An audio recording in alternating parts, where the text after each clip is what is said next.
All right, so today is Sunday, February 22nd, and 2026. Not to be confused with whatever day of the week February 22nd fell on in 1984.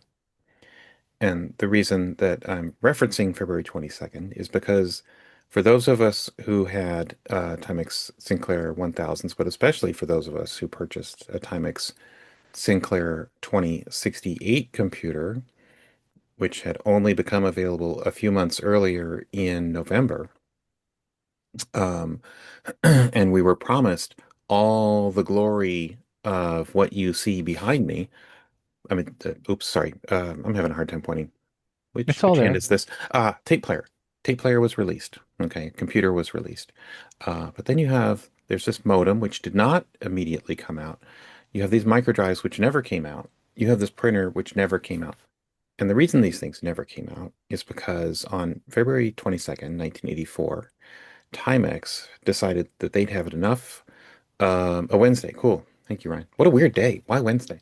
Um, they'd had enough bleeding of money and to sort of set the uh, the context here. Uh, it wasn't just Timex. TI also decided that they had that bled enough money, and so did Mattel with their Aquarius. But Timex really, well, TI and Timex, Mattel to a lesser extent, both had, a fair investment in product. And to use the words of oh gosh, who was it? Oh my God, the number one song was, according to Ryan, the number one song was Jump by Van Halen. That's hmm.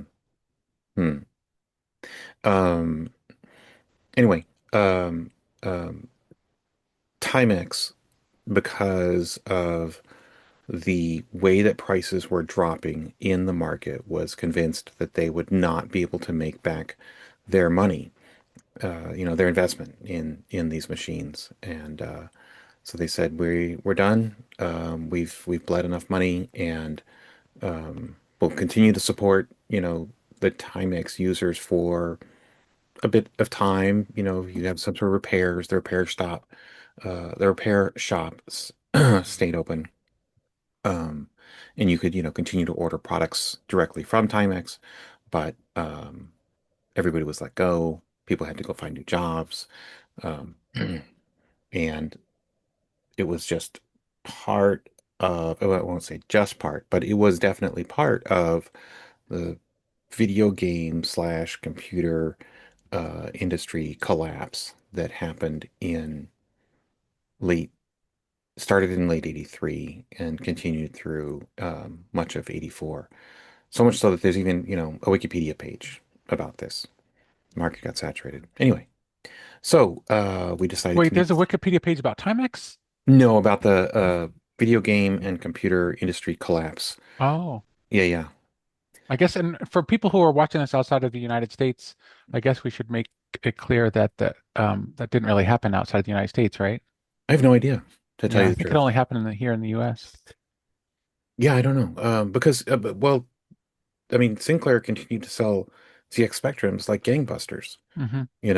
and the QL um, had been announced at that point. The Sinclair QL, I can't remember exactly when it became available to the folks, maybe in 84 in England. Um, anyway, news didn't travel as fast in the 80s. We didn't have the internet. We had CompuServe and a couple competing services, the Source maybe, That and was the New York Times, I think. the Source was New York Times. I think so. Oh, okay. Yeah. And what was it? There might have been Genie. I feel like there was another one, maybe Delphi or whatever that was called. But CompuServe was, like the most up-to-date place where you could go and get that, get information. Um, and as Ryan pointed out, the Mac was 1 month old, and all the smart people went out and bought 128K Macs, right? Yeah, but they're not getting upgrades anymore, The whereas 128K we still Macs, are. Oh my God. Those are, Well, I think wasn't the QL as well? Or am I I forget? think that I'm trying. started out as 1K, as 128K as well. I mean, at No, the no, time, no. The release date. was I'm it? forgetting. I forget exactly when it was. I Oh, thought I it think it was. was 1984. It was shown at the Boston Computer Society in January of '84, Okay. It But it may took not a have. lot. It may not have shipped for 3 years, but I don't know. and the minimum RAM was 128K. Uh, Paul, when did the first QLs arrive um, in the US? Do you I recall? believe by June. By June. Okay. Okay. Yeah. Well, Well, they did show one working, I believe, at the BCS in okay. January. Tim, when did you get your QL? Do you remember? Yeah, yeah. Got there we go. Yeah, definitely. Remember, it's April 1986. I waited for the price drop. I thought 499 was a bit much, so it dropped down to 299. Yeah. So the computer, the monitor, and the printer were all 299. But if you buy it all together, it was Sunset Electronics dropped $100. So it'd be instead of being 900 altogether, it's 800 altogether. So about Oh, 850 out the door. okay. I might still have my receipt somewhere from Sunset Electronics. I remember seeing it not that long ago. And yours was probably a 128K machine? Yeah, yeah. But for me, the thing was the fact that it came with two micro drives. They weren't terribly effective, but they worked. And Yeah. so you went and bought a Commodore. I had a friend of mine who bought a Commodore 128. They had to buy a floppy drive to go with it. Yeah. And there was only one. But here I had two micro drives, only 100K, but still functional. I think I got more bang for my buck. Plus, it was multitasking, whereas the 128 wasn't. Yeah. So, and it was full 32-bit, 128 wasn't. And so, yeah. What were you using for a computer before you got your QL? Um, so I had the ZX81. It had problems. Bought a 1000. Bought the 2068.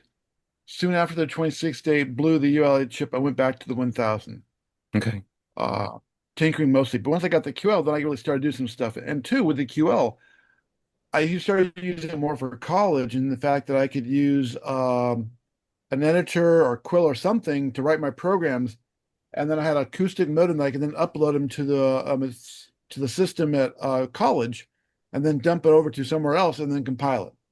So I could do all my typing and compile and typing work at home, and then just go to the college to upload. After I uploaded it, to compile it, test it, that sort of stuff. Yeah. So then I even started using it for writing papers. And then you also did the QL hackers. Oh, that Um, was much later. By that that was time, much I had later. a disk drive system. But I Yeah. remember I was working on a paper for college, and my Quill micro drive went corrupt. Oh boy. So I called the guy at Sense Electronics and said, "Hey, is anybody near me who's got a QL?" He said, "Oh, yes, Robert Fingerly guy, the guy who did Tesseract software." Mm-hmm. He said, "Yeah, he's in Fremont." He was basically less than a mile from my house. Called him up. "Hey, can I borrow a copy of Quill from you?" And he's like, "Sure." So I went by. He showed me his Concept 3D, and then I went home and finished my paper and had it turned in like the next day kind of thing. So That's crazy. I mean, especially given how few yes, QL owners, relatively speaking, you guys were not population dense. It's yeah, like, that was very surprising to see him so close. It was yeah, just basically down me to a side street to Main Street down a bit, and he was right there. I think I definitely less than a mile. yeah, So And yeah. it didn't eat your tape. I mean, I know on regular tape drives that would happen. Was that a common thing that happened with those micro cassettes? they rarely physically ate them. What sometimes might happen is they stretch a bit, the blocks would go bad. So I think it might happen with like Quill or something, or some sort of bad read or write or something. But um, because you would boot off of you'd load Quill from one micro drive and then save on the second one. Of Oh, course, you could okay. also just use one tape, load Quill, pull it out, put it in. But the help system would load off a micro drive. So it's best to run Quill only on the micro drive one, then save all your data to micro drive two. Hmm, hmm. Then eventually I got a floppy drive system, multiple ones over time, different types, 5 1/4, 3.5, then ED. So. They were Yeah. much better. Then I got a RAM disk. This is basically a flash drive that fit in the ROM cartridge, and basically was boot up real fast. It basically my boot drive instead of using But we're floppy talking ROM. now, this is the 90s and stuff, right? Yeah. Yes. Yeah. Yeah. Yeah. That was really nice. And then The I got a keyboard adapter so I could put the QL under a little table and then just use a regular keyboard. there were a lot of really interesting accessories for the QL. And it I mean, especially in Europe, it had a pretty reasonable adoption. Not so much here, but at least folks like Bob Dill, would try to import stuff. And And mechanical affinity. mechanical affinity. That's right, We, right, Paul. Yeah, yeah. yeah, we imported a lot. Yeah. Paul, hey, so okay, so this is a good segue. How did that work? How did you find out? How did you make contact with the right folks? And Maybe you can highlight him too. I mean, oh yeah, he's like, yeah, maybe yeah. let me spotlight you, Paul. Called them direct. Like long distance, extremely expensive telephone call. Actually, I was testing long distance trunks, Oh, that's right, because you worked for the phone company, so you could and I worked in the switch. use your resources, shall we say. Yes. So we just had to make sure it was the right time of day when I made the calls. Yeah. And then, I mean, was there crazy paperwork that you had to do in order to import the stuff, or did it just Nope. just, came in and It came in, and more often than not, I only remember paying duty once. yeah. Everything else was duty free. Wow, wow. Imagine that. Now, we sent stuff out. If we sent stuff out and it went international, we always sent it as a repaired item, Okay. which avoided their duty at the other end, Oh, okay. All right. Makes sense. except for South America. I was South America some sort of special challenge? We did. I mentioned this once before. Yeah, a couple of countries we had to send double the inventory, but the customer knew that, and that's what they ordered because customs would probably take half of it. Not to put too fine a point on it, but what would customs in, a South American country do with a miracle card? Draft, bribes. I mean, They some of don't that know. hardware was kind of specialized. Yeah, it's true, but that's as a rule. There were a few places, that and the people ordering, they paid attention to that aspect. Yeah, yeah. Okay. Okay. Um, Ryan, uh, February 1984, what was your main computer? It would have been the 2068. Okay. Okay. And then, you know, how long after that did you hear about Timex? Do you, if you, I don't remember exactly when I heard about it. yeah. It I would imagine that I think I was going to the user groups at that time. Um, and yeah, I would probably heard about it from there. Okay. Okay. And what was your, you know, what was your reaction? How did you feel about that? Um, I don't know. I don't recall being really upset because I was like, well, I've got my computer and I'm just gonna keep keep using it. I didn't really have great ambitions. I wasn't waiting so much on those things behind you, Right. because it was just not going to be that affordable. It was nice to know, obviously. So you might could say it was more of a comfort for me, but yeah, there wasn't at the time. I had no.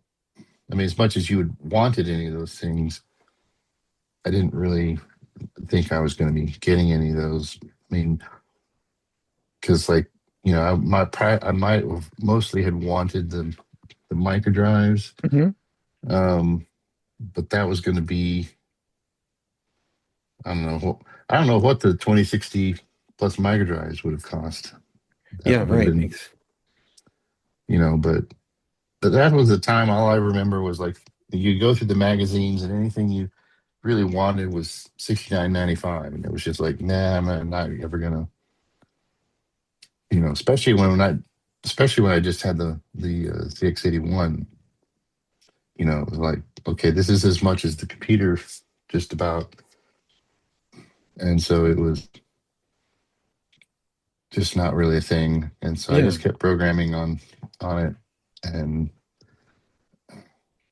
I guess that would have been, yeah, I guess it wasn't the last year of high school yet, so but yeah, that's what I did, and I think, yeah, it was after that. After that would have been my senior year, and that's when I used the 2068 in my science fair project, Okay. my senior year. Yeah, I was still firmly in the cassette tape storage world, and that I think even for hmm, at least one more year. And anything that I wanted had to be funded out of whatever money I made. Yeah, And like you said, you look at something at 6.99 and that was just like completely that was an entirely different um planet for price. It would have been completely out of the question. Um hey, How much were those? I mean, how much was the micro drive supposed to be? Do you know? well, there were some figures tossed around and $49 was one Oh, that's uh not bad. for the but the yeah, oh no, that's not bad. And but how much the expansion unit would have cost, that you needed to yeah. do that was a good A question. lot of computers were like that. I mean, the TI especially Yeah, notable. You know, Right, and there's expansion units.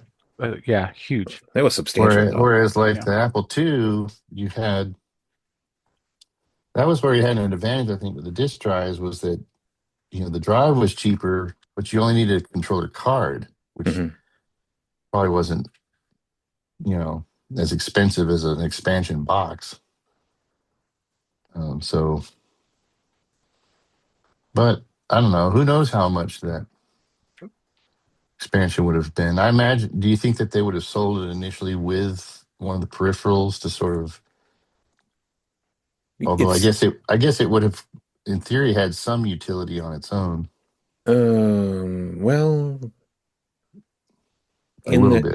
it could The expand it. floppy drives were still over $100 easy back then. Yes, right. Right. Yeah, and that was the other thing was, floppy drives were expensive and these micro drives they told us they were going to be roughly Right. $50, in Around the the time you press. guys are talking about, I got my Commodore 64 in either like early 84 or late 83, probably early 84. I can't quite remember, but I paid $300 Yeah. for that floppy for the 1541. Yeah. Oh, those things were oof, Awesome. fantastic. The most amazing disk drive ever. Yes, uh-huh. That's what I was going to say. I mean, I still have the receipt. I think my Airco for the 2068 cost around 350 or 400. I think it was $400 for the card, and then the box that I bought with from them also that had two half-height drives in it and the power supply. So it was kind of a complete package deal. I think that was around $400. Yeah, that sounds about Huh. right. That sounds about right. And I think Mowgli. that was around 86, something like that. So, what about you, Mowgli? February 84, you're you had a 2068, right? Yeah, At that point? yeah. Okay. And when did you get yours first? Do you remember? Okay, well, I think it was pretty close to when it came out because I already had my 1000. I had bought my 1000 with my very hard-earned paper route money. Yes. Um, and I had been messing around with that, but it had its limitations. And they came out with the 2068, and I was like, oh, color. That's cool. I was like, I'm already getting color on the Apple II at the library that I'm messing around with. Hmm. I want the color. Um, I don't remember exactly when that was, but I think it was reasonably close. Okay. Um, I mean, the thing was like, I don't really remember. So I do vaguely remember us talking in my local, because I had a local user group here in Hmm. Columbus that I attended pretty regularly by that point that dealt with all of the Timex and the Sinclair stuff, and including a couple of other odd ones like Memotech. Oh yeah. I had a friend of mine who really was into the Memotech stuff, and had a couple of Memotech computers. Oh But wow. anyway, so like we talked about it, but like most of us were already poking around with the computer. We weren't, and like I said, I mean, Airco was coming out with printer interfaces and disk interfaces and other stuff like that. So, and Airco was still a going concern. I think 87 was the second Timex Sinclair uh, national conference in Right. Indianapolis. Yeah. And I went to that one and I still have the t-shirt and I still have my little pamphlet from it. Nice. Um, so, and I that one I remember because like I was young and like a bunch of us went. We got one hotel room. There were six of us in one hotel room, and I drew the short straw or one of the short straws. So I was sleeping on the floor the whole weekend. Oh boy. So that It was a was nice hotel. it was not a bad hotel, but I can tell you that no matter what the hotel, sleeping on the floor is uncomfortable. Yeah. Okay, so I have a question too for you. Uh, first, how did you timeshare? Because, color computer requires a color TV. Or did you already have a color monitor at home? So yeah, I mean, when I got the 2068, so I had a small black and white 12-inch, I think, TV Yeah. that I had gotten from one of the local places. Um, now, um, so I don't actually remember how I solved that problem. I mean, because at one point I know I had a whole setup downstairs. Yeah. I think I had a color monitor for it, but I don't remember I mean, whose color monitor it was. Right. Um, and that color monitor is not something that has survived time. My 2068 I still have and a lot of the stuff, but that monitor I don't think I have. A I lot of don't really folks used remember the it. the 12-inch color TVs for a while. Right, exactly. Yeah, Yeah. yeah. I mean, it was something like that. Um, because I had this set up in my mom's basement, because my mom did not believe in air conditioning. And so that was pretty much the place where I spent summers, other than, I mean, my bedroom was upstairs. And so I like to spend most of the summer down in the basement with the 2068 when I could. So February, I mean, I'm guessing you probably did not, hear immediately in the like Ryan, you probably heard through user group newsletters or something. Yeah, Uh, somebody mentioned it at a user group meeting from what I yeah. remember. And we talked about it and like people were kind of disappointed. But overall, we had kind of a good group going, like I said, and um we were all there were a couple of tinkerers involved and with Airco, like I had already bought an Airco printer interface at some point when those things came out. Yeah. Um, so I was familiar with Airco and I know there were I've the other various groups that Systems. systems that Yeah. came out for that. So like it wasn't like we saw the suddenly the end of the road. It was kind of like, oh, okay, well, a bunch of other people will be filling in the gaps at that point. Like your buddy with the Memotech computer probably didn't have such luck. Yep. He had a harder time going. That's for sure. Um Yeah. And he was the only one that I remember in the group that really was into the memo tech stuff. So um so basically like he was a little bit off on his own. I mean we tried to help him a bit with stuff and like he would give demos of the memo tech and such, but he was kind of there in a minority with a whole bunch of Timex and Sinclair people. Yeah. So, Yeah. Was he And part of that user group? Because I don't really know anything about the Memotech. What was the CPU? Was it a Z80 it's, or I yeah. think it's a Z80. was it? Okay. Yeah. Well, so Mematech made accessories for the Timex computers. They made a Some RAM 16A. expansions or something. What's that? RAM expansions, right? Or RAM something? expansions, a Centronics printer interface, a keyboard module, like this little module plugged in the back, and then there was a full size keyboard unit, except that the keyboard layout was still kind of a little bit wonky.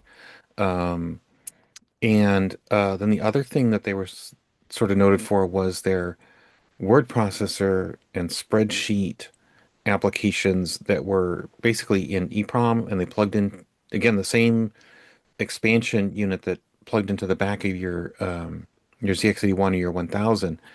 If you bought enough of these Memotech things, it was kind of like the Timex version of the TI sidecar, where Texas Instruments had these modules for their 99 4A that went out the side and could extend across your desk.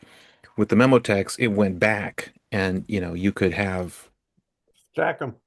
stack them. Yep. It was Horizontally stack them, not vertically. right. It would go back. Yeah, it would go backwards.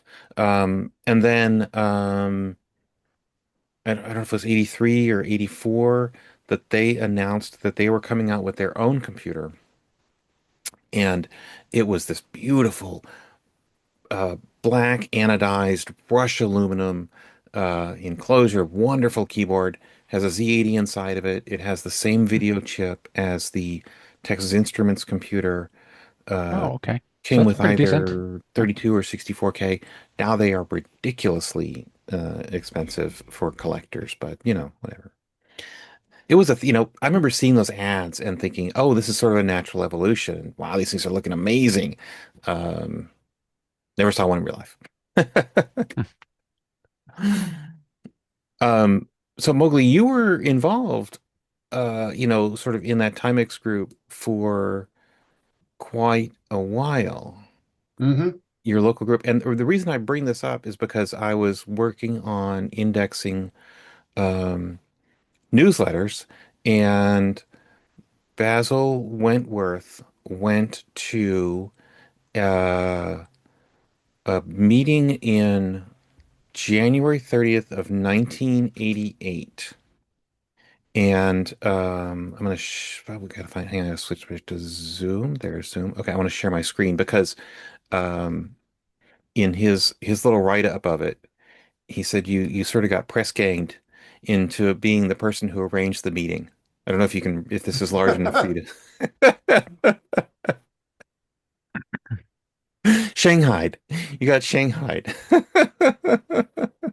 Yeah, that might have been the time where I was kind of the second in command Right. of our local user group. If I remember right, like Dave and Maggie Zimmerman were usually the people who were head of the thing and who like, or I think Dave was running it and Maggie did the newsletter or something like that. Hmm. Hmm. But at some point, for whatever reason, um, they weren't doing it for a while. Right. And oh, my brother will kill me that like his name's actually in that. Uh, that's that's bad. But anyway, I wondered if that was accurate. yeah, he doesn't use that name now. Okay.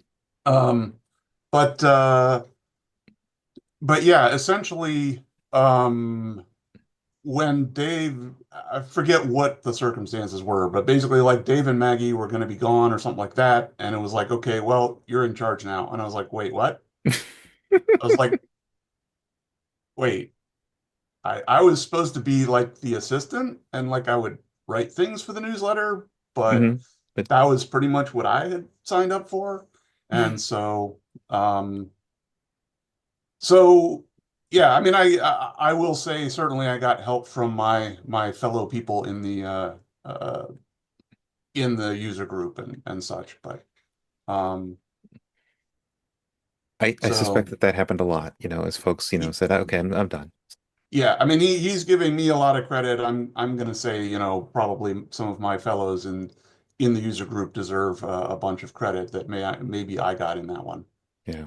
Um, but yeah, I was like kind of really excited about the whole thing because like up to that point, a lot of my experience had been playing with Apple IIs, both in the school setting and at my local library. And Hmm.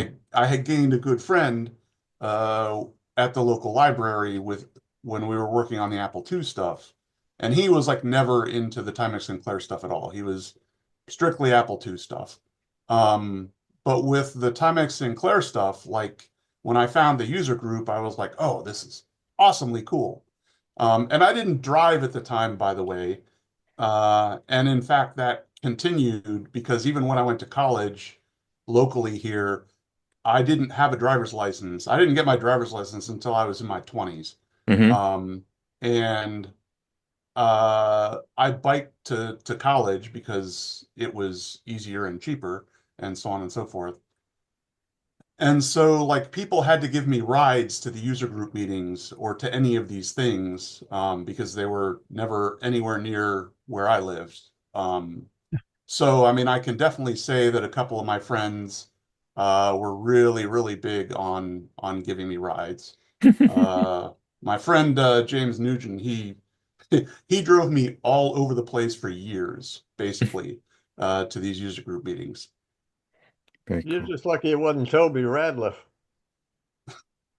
Sorry? He's lucky it wasn't Toby Radliff. Oh, okay. But Yeah, Toby's in Cleveland though, not Columbus. I right. know. But Toby was something else. Um, Joe, Yes. were So you a 2068 owner? no, I Okay. never. I, by the time that I had saved up enough money to buy a 2068, Timex declared they were out of the business, and I said, "Oh well, that's dead." So I I didn't get anything. So yeah. So you Uh, you promptly went to some of the other some uh competing slash I rival. went backwards. I went backwards. Oh, So my next computer, well, I still have my ZX81, which was kind of tricked out at that point. I had the 64K RAM and a printer and a little a Star, one of their little 80 column printers, okay. Anyway, Wait, so you were using your 1000 to do word processing on an 80 column printer? yes, Excellent. yes. The one of the tapes that I had recovered was the Bird processor. That's the one I was using in college, actually. But then I don't know if anyone ever heard of it. Somebody gave me this Interact computer, very rare. Okay, Mhm. and it was made in Ann Arbor, Michigan, and it had an 8080 processor, and you had to load BASIC from tape. There was a tape drive built into it. Um, they said it was completely dead, and basically the problem was a bad belt in the tape drive. So I replaced the belt in the tape drive and cleaned it up, and it worked. And I used that for a while as well, just to play with because it had some games. Well, that one actually had a real keyboard though, right? Yeah. No, it had like a chiclet keyboard. Oh, it did. Okay. Yeah, it had a Oh, chiclet really? keyboard. Yeah. And Oh. I went away to college and then the military and that kind of stuff. And somewhere along the line, it was disposed of. And I'm really, it still irks me to this day because that's an extremely rare and unusual computer. But yeah, it's the only thing that I still have from that are a couple tapes and the joystick, which had 8 different directions and then a little spinner on top of the joystick for uh, games that would use a analog input. Oh, like a paddle. Yeah, like a paddle. Yeah. Yeah. Oh, So that's all I have left of that. And There's a you know, picture of it on Wiki. yeah, yeah, but this must be the later. I'm just gonna pop that up for a sec. This must be the later keyboard because you said yours had a chiclet keyboard. that was the next machine. Yeah. Okay, and was So the I had power the switch really right original. there? What's that? Was the power switch really right there on Yes. yours? I no way. I think the power switch might have been back. I know it's been a couple of years since I was able to use it, but yeah, it did have an integrated tape drive like that, and but it Huh. was a dark gray, and Okay. it had a chiclet keyboard. Huh. Okay. So it was the original Interact. I think this one, the Interact one, might have been a Z80 base. I'm not sure. This says you were right, 8080. Oh, 8080. Okay, so the one was 8080 as well. Okay. Yeah. Yeah. Um, and since we were talking about the Memotech, here's Yeah. the Oh, ads for the stunningly beautiful Memotech. That is pretty awesome looking. Isn't it? Yeah. Actually, I'd heard of the Memotech because somewhere on my Bally Alley website, I have an ad from like 1978 where both the Memotech, or not the, yeah, excuse me, the Interact computer and the Bally arcade are reviewed in one ad, or not ad, in one review in the same one. Mhm. So it just happens to cover them both. I remember seeing those. I remember Protecto, and like it says in the Wikipedia page, Protecto was selling the Interact at one point. Yeah. Uh, when it got liquidated. I remember when Uh, they were liquidating the Plus 4, the Commodore Plus 4. And they were like cheap, like oh, like $60 or something. I almost wanted one, even though I had a Commodore 64, just because why not? Yeah. here's the one that Joe was talking about. Yeah, with those. Okay, that's the yeah, one that that's in the that's ad on that on my website. Yeah. yeah, that's the one that I had. And yeah, I had several games for that, and I played the heck out of that thing. Wow. Oh, that's a cool Oh, joystick, and that's a spinner on the top, Yeah. huh? Yeah, that's a spinner on top. That's the joystick that I have one left of, and that's all. how strange. Wow. Yeah, there was a lot of weirdness in the. Oh, it looks pretty good for 1978. Yeah, Oh that's yeah, pretty it decent. had color, and that was cool. Yeah. And chess, I did have the chess, and I played chess against it. It was very slow. And it has a Spectrum memory corrupt screen. Yeah, Right. like a Dazzler. That was like Right. the Dazzler from the Kromenko or whatever. Yeah, yeah, yeah, the Kremko Dazzler. Yeah, wow, look at that. Death Star, Pack Rat. I wonder if Trailblazer is probably a cowboy thing and not you have died of dysentery.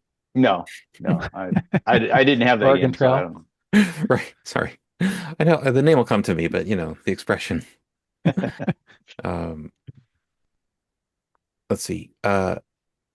Mike, you said you got yours in 84. It was a refurb. You there, Mike? I don't know if you're. Oh, your mic is I off. Your think mic. your mic is muted. Yeah, you got your microphone switched off. In Zoom, it's switched. There you go. And I finally got the mouse. Uh, yeah, I bought my refurb, the TS 2068 back in 1984, toward the end of I guess either summertime, somewhere like that. I bought it from Pyramid Electronics. I got it home and I tried it out, and it didn't work, so I had to Mm, ship it back, and they sent me another one. And then what I did, I went from Max, which was a Commodore dealer in New York. They were like a franchise store. It wasn't a regular Radio Shack store. And they had discounts on Tandy computers and stuff. I hmm bought they had a Commodore, and I bought a Commodore 1703 color monitor.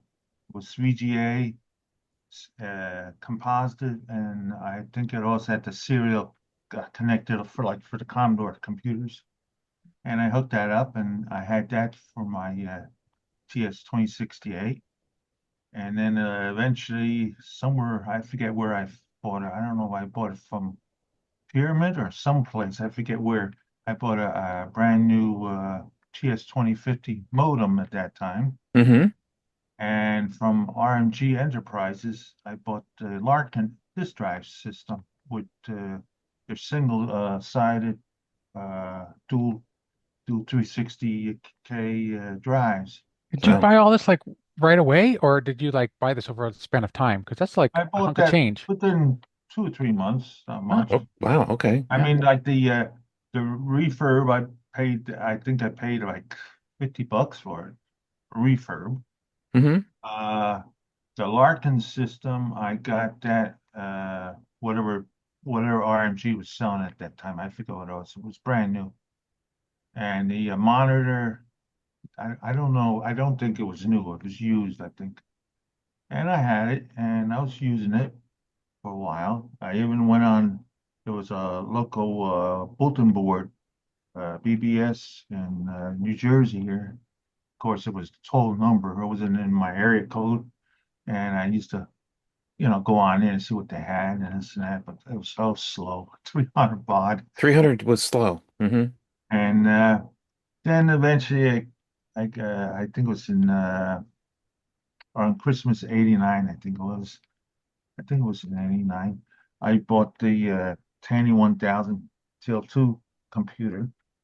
So as you know, and then you didn't see too much anymore in what do you call it, newsletters and stuff, on the Timex back then. Right. And because I used to get Time Design, and there was somebody in Long Island. I still have it downstairs boxed up. I forget the name of the company. They had a newsletter, but basically what they did, they printed out on a TS 2040, and then they just photocopy it on 8.5 by 11 sheets, and put three or four of them together and put a stamp on it and ship it. And this was their newsletter And or their or huh? a catalog? What? Was this a newsletter or a catalog? A newsletter. A It was newsletter. like a Okay. newsletter, 4 sheets, 5 sheets, and they used to go once a month or something. David is drooling. He's like, I don't have that archived yet. Give me those. Give me Well, I'm those. wondering, I yeah, have to because look for it. I don't know. it doesn't It's sound like the Long downstairs Island buried group. in one of the boxes downstairs. But Well, anyway, then when I bought the Tandy, I said, you know what?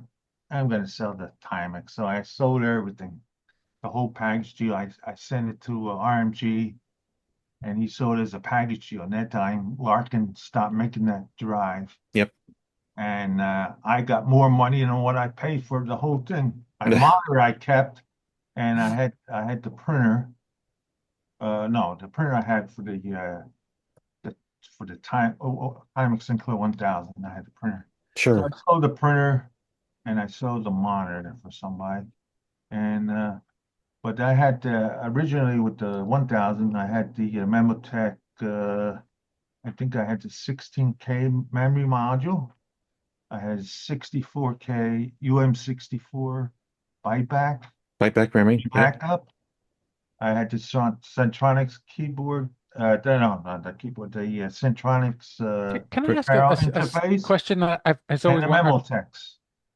Yeah. So you guys are always talking about these RAM packs. Like you only could use one at a time, right? Yeah, Yeah. I bought one RAM pack, which Okay. was the And they're like none of 16K. them were ever like powered, right? Like they didn't they just Huh? got power from the 1000? Yes. Yeah, you just Okay. plug it in and it works with the Okay. 1000. I didn't have to add nothing to it. I Okay. had originally I had a 16K Memotech. I have, I think I still have it. I don't know. The high graphics adapter. Right. That's right. Another Memotech. one. I had the Centronics Parallel interface, and I had the Memotex. It was a word The processor. word processor. Yeah. And about maybe I guess it was 8 years ago, 10 years ago, I sold the Centronics and the Memotek together as is. I powered it up at that time. I still had the 1000 working, and somebody bought it for $98. Hmm. Hmm. The Somebody was desperate to do word UM64, the processing. UM64 stopped working, but I sold as is, and someone bought it for $60. So, Sure. Sure. and then last week, for instance, I was looking at it, I put a bid in it.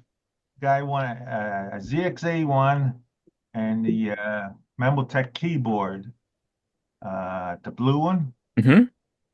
and he had it for $1,000. Oh my God. And then he went down to $800 and $600 and went down to 500. So I put a bid in for about, I think it was $100, and he turned me down, and I says turn me down. I says, first of all, you're selling it, you don't have no cables, and it's untested, so I don't know if the Memotech's working or the ZX81 is working. You're not Mm-hmm. getting just those two units. So he Mm-hmm. sold it for $490. Well, by the time with the shipping, it was like $500. I said, that's well too much. But There, everything works. there are crazy collectors out there. Yes. Yeah. Hey, And Jeff.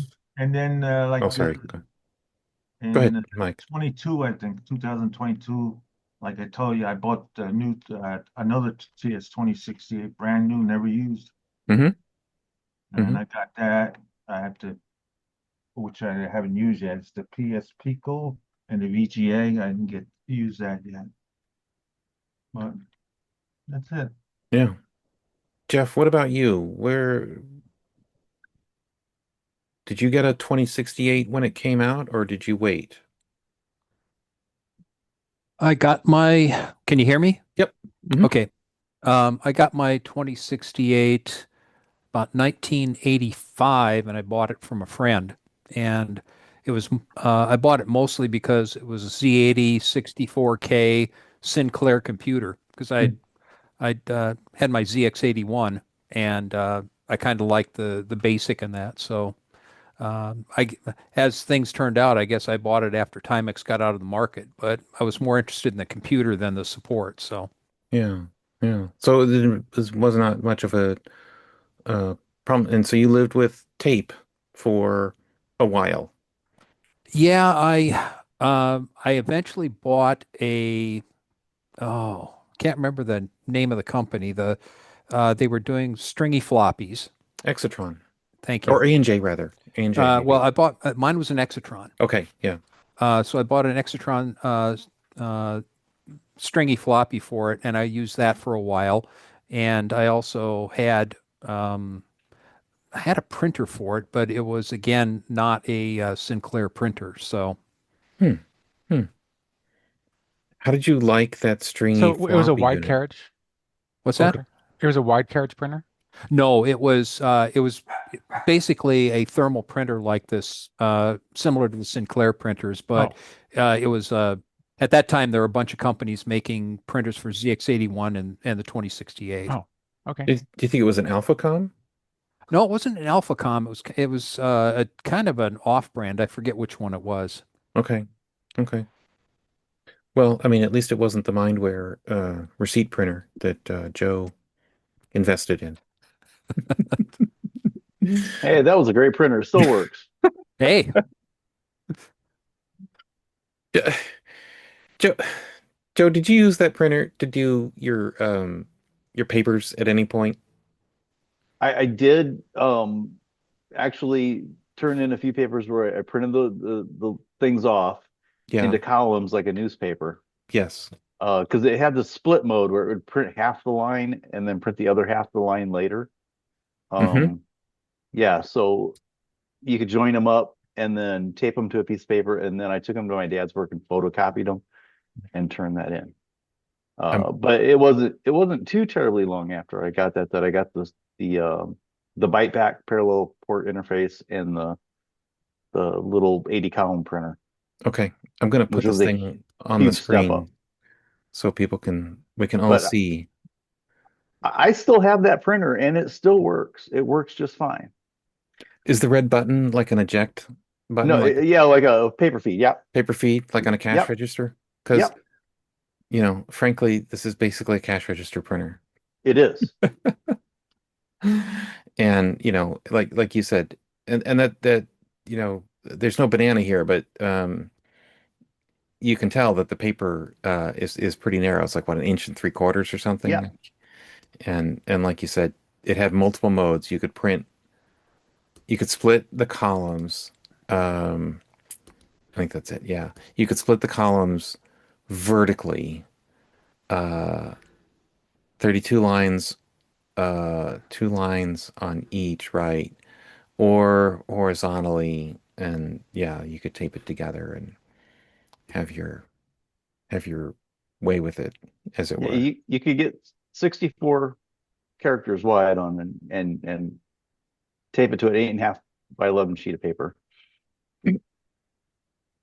Adam, Yeah. I saw you drooling over that. You like that's Oh, I like have the two of them already. Well, I and in its defense, it's the exact same printer that was in the Epson HX20 little portable, the first laptop, right? Is it really? I didn't know that. Yeah, Okay. it's the same exact printer because I have an HX20 that I bought at Goodwill because somebody thought it was a a TTY device for deaf people instead of a computer. So it was marked for like $5. And I said, yes, please, thank you. And after a little cleaning and recap, but it even has the voice processor glued to the side. Oh my So gosh. yeah, so it came in a nice little case. I should bring that out and show everybody that. Yeah, yeah, yeah. But That's really funny.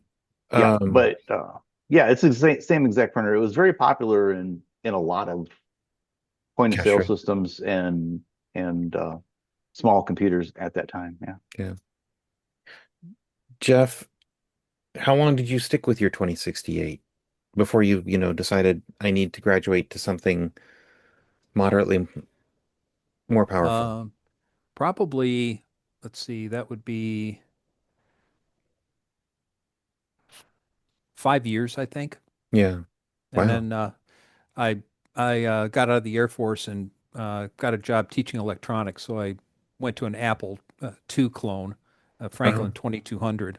Oh So yeah, I could yeah. write my lesson plans using that rather than the 2068. Well, and at that would have been what? Late 80s? Yeah, 80, Or 88, 89, about 88, I think. yeah. Yeah. And people were still, it's crazy. People were still buying Apple those Franklin Aces. Yeah. It's crazy. It took a long time before the PC and PC clones really just became ubiquitous. Relatively speaking, given that they came out in 81 and Tandy came out with theirs in 84 or 5 or something like that. But yeah, okay. Yeah, but they were incredibly expensive Yep. compared to almost anything else. So Compared to exactly. Yeah. Yeah, I think that's the cost seems to be always sort of forgotten about. Like everything like a computer must have cost the same, and so why would you not get the more powerful one? Well, because it costs fantastically a lot more. You know, yeah, I think a until basic IBM PC was like 5 grand or thereabouts when you finally got disk drives and memory and all the rest of it. So Yes. In the Yeah. mid 80s, I was working at Timeshare and they bought an IBM XT for the office. I remember being 8,500 with a 10 meg hard drive and 640K and a oh yeah, monitor and the whole bit. you throw a hard drive in there, and boy, that was a lot. That was more than the cost of a car back then, right? yeah, Because cars were Oh like yeah, 4 grand or so, it um, seemed like. well, a good used not the car you ones I could, bought. yeah, Yeah. Okay. Wow. Yeah, There's I mean, so there's an advertisement, I think it's K Pro, um, or Osborne, because I'm displaying a couple of those in Indy, and I was going to find some ads for them. And there's a famous ad for one of those two, and I think it's the K Pro, where like a guy goes up to a Probably counter the and he's, Osborne. huh? Probably the Osborne because they were 1795 for the Osborne, but it came with a couple of come with applications that cost more to buy than the computer. Osborne worked out a The, deal where you got the software dirt cheap. and advertised that you could buy the computer for basically the price of the applications. Well, so this is a TV ad. I don't have it up here. This must be on my work computer. Um, and like the guy goes up to the counter and he's like, well, how much is that computer? Like the signs behind the two guys behind the counter are like the computer's $1,000 and another one's like 1,200 or something. So he points to the $1,000 computer and the guy behind the counter is like, oh well, that one's 4,800. And he's like, wait, but it says $1,000. Why is not 4,800? And they make basically a whole spiel out of it. And at the end, whichever one it is, he says, well, at the end, the tagline is, the computer and the software, 1795. Um, and it's a 30-second ad that runs. And so like that was the game with the PCs at the time was, what options you wanted all cost like shit tons of money because like is $500 just for a 256K memory expansion card for your PC. And like if you only bought the 128 version of that, you needed two of those cards in order to take it up to 640 and things like that. There were so many different options and stuff. And the some of the computer manufacturers, Osborne and Kpro, were kind of basically sliding in on the fact that 2 grand is what you get, is what you pay, and you get a usable business computer, all the stuff you need. Technically, you just need to buy a printer, usually separately. Yeah, in 87, 88, when I was teaching electronics, we had a K Pro 4 at, where I was working and did just fine. I, learned to program um, Pascal, Turbo Pascal on that machine. And like you said, for, bang for buck, it was much better than Were an those the IBM. CPM machines or were those later ones? CPM. CPM. Those Yeah. Yeah. CPM? Yeah. Yeah. Actually, in 87, yeah, 87, I got a job working at a not-for-profit here in Buffalo. And uh, my boss knew somebody at KeyBank and got a couple K-Pros donated. We got a K-Pro 10, which was the one with the 10 megabyte hard disk, Mm. and some twos and fours, I think we had. Uh, and I spent a lot of quality time with that, learning DBase. And of course, WordStar and making WordStar do all sorts of crazy things. Um, a little bit less time in the spreadsheet application, whatever, I think it was SuperCalc or something.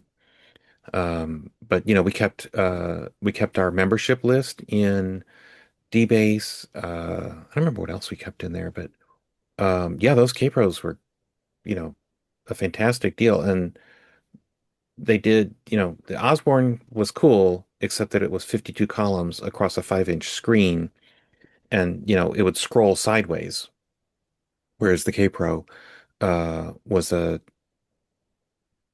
7-inch screen. I don't remember how big it is. It was bigger, but it was 80 columns at least. Yeah. you know, and so it was pretty nice to work with. There was one computer, I don't remember which one it was anymore. It came with a built-in CRT, but you didn't get the full screen. The case chopped off the bottom portion. What? What Yep. compute? I don't remember which one it was, but the CRT was a conventional small TV screen, Yeah. 7 or 8 inch, something like that. And it recessed down into the case a little bit. So instead of having however many lines it might have been potentially capable of, it was like 3 or 4 lines less. Oh, how strange. I wonder what that was. Hmm. So one of the things that, differentiate, I guess, we're talking ultimately about here is the difference between what folks called home computers back then and business computers, right? And the home computers were Timex, Commodore, Atari, Apple to a certain extent. Certainly Apple wanted us to all buy Apples. Um, TI and Mattel, that Interact. all those oddball systems that came out in the late 70s and early 80s. And then, you had what were ostensibly business computers, the IBM and even the Osborne and the K-Pro. Um,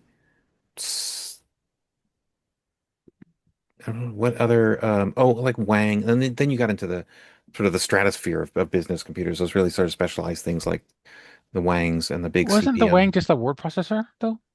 Or is Uh, it a computer? I Mostly don't a know, I word guess. processor, but also it was a legit computer. Oh, Yeah, Yeah.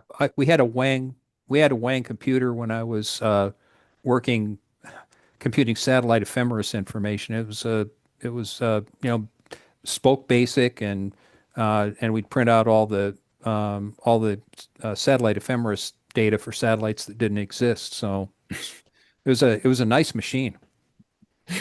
for for satellites that didn't exist. That's correct. Right.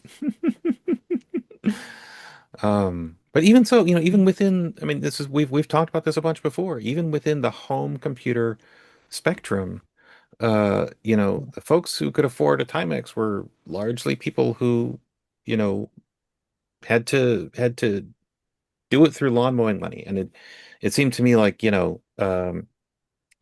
the equivalent. You could not mow enough lawns to buy an Apple. I mean, you'd have to be an independent contractor in a major suburb. Well, my mom bought an Apple IIc at one point. Yeah. So like I had that to play with at the same time that I had my Timex Sinclair. But that was my mom. I would not have afforded that because yeah, I was still doing paper out things and or living on college pizza. And Hmm. so yeah, I was very much more into the low budget stuff. And the Timex Sinclair was very much in the low budget thing. Right. That was one of the nice things. Yeah. Like you could buy the computer and a tape drive and you could at least do stuff with it. And then later on, you could get the floppy drive interface, or later on, you could get the printer, or later on, you could get those things. Yeah. the Didn't people have that to I do it all at once. remember having the apples that were, I guess they're still bought by their parents actually, but they always had green screen monitors. Yeah. So they had a Yeah. color computer that wasn't being used for color. But, Well, Well, because they were being used for business notionally or right. home yeah, accounting kind of exactly. That's how we stuff. were playing Conan on the Apple in green. So it was like, Yeah, I'm gonna exhibit one of those at Indy as well because I have one that's built up. And so funny thing, David, I can actually print more copies of the Sector 2068 because I found my where I wrote the manual of it Oh my God. uh, in AppleWorks. I have that disk, Oh, and wonderful. I have that on my Apple on the AppleWorks that I have, and so I actually have. I think I printed that to a Linux box just to get a text copy straight out there. So I have like a formatted version and things like that. But that was done on AppleWorks so now you because can update the manual. All Yeah. right. Yeah, yeah. yeah, well, what's 20 and what's a couple of decades? Um, so uh like I still like used sometimes the Apple for some things. But like my programming stuff was mainly on the 2068 because like I once I learned like Z80, I was like having a lot of fun with that. And um so but basically like that was the thing was like all of the apples that I knew, and like my friend, his parents also had bought an Apple II, not he, his parents had bought it. Um, and that was, it was outside of the affordability of most, I would presume, most kids, most students at that point. And it was the family would buy the family computer. It wasn't a computer you bought for yourself. Yeah. Right. Right. And Well, and and oh, go I'm ahead. sorry. No, go ahead, Jeff. I was just going to say for all the deficiencies of the ZX81 slash TS2060 or TS1000, and there were quite a few. It was cheap enough that it was almost a disposable purchase, and it could a lot of people, me included, were able to start learning to program on it. And you know, it's kind of like the Model T of computers, if you will, which I thought was, its biggest strength. Yeah, I mean, it was a really good platform for learning and for also just Well, that was doing the stuff. intent, Yeah. right? Yep. That And was and yep. then Well, and it it was and then it was cheap. turn. The 1000 was cheap because well, like one time I tried to build that platform thing for the robot, Right. and that's where my original 1000 is on. But then I bought a couple extra ones on eBay, and I finally bought the Centronics keyboard case, like like Carl has the keyboard. Yep. And what I saw some projects on Zinc, and well, I had radio and TV experience, so I fool around with circuits and I use like a transistor and a resistor and something to make a composite video out. I made a joystick powered out, and I update the to a composite video on the 1000. So I feel, well, I'll try it. If I blow it up, I can always buy another cheap one on Tester or whatever, and on online. And also with the 1000 and the 2068, I saw this on eBay. It's a 7-inch color monitor LCD, Mm. 7 inch. It runs on 12 volts for a car, and I have all 32 columns on this. So, Those little monitors are nice. You were going to say something, You're Roy? not using it when you're driving, are you? no, but I Fresnel had in front of it like they did in the movie. Oh shoot, it's 7 inch.